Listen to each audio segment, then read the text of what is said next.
ধন্যবাদ।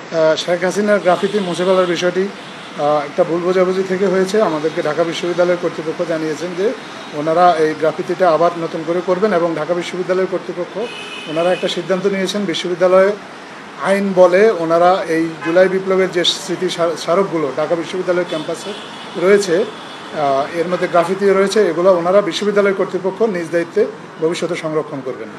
আর ওইটাকে একটা স্মৃতিস্তম্ভ হিসাবে ওইটাকে ঘৃণাস্তম্ভ হিসাবে ঘোষণা করা হবে। আর 31শে জুলাইয়ের যে কথা আপনি বলেছেন যে এটা আসলে যারা এই ঘোষণাটা দিবেন ওনারাই ভালো বলতে পারবেন আসলে ওনারা কি ঘোষণা দিবেন এ বিষয়ে সরকার আসলে তেমন অবগত নয়। এটা যুদ্ধের ঘোষণা না কি ঘোষণা এটা তো আমরা এখনও জানি না। ছাত্ররা যখন ঘোষণা দেবে তখন আমরা দেখব ওনারা কি ঘোষণা দিয়েছেন।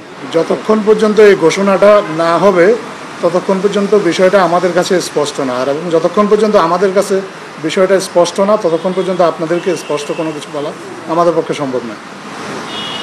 এটা একটা প্রাইভেট ইনিশিয়েটিভ, আমরা এটাকে প্রাইভেট ইনিশিয়েটিভ হিসেবেই দেখছি। এটা আমাদের গভর্নমেন্টের কোনো ইয়ে না, আমরা এর মধ্যে এই গভর্নমেন্টের সাথে এটার কোনো সম্পৃক্ততা নেই। যারা এটাকে সাপোর্ট করছেন এটা প্রাইভেট ইনিশিয়েটিভকে সাপোর্ট করছেন, এটার মধ্যে আমাদের গভর্নমেন্টের কোনো সম্পৃক্ততা নেই।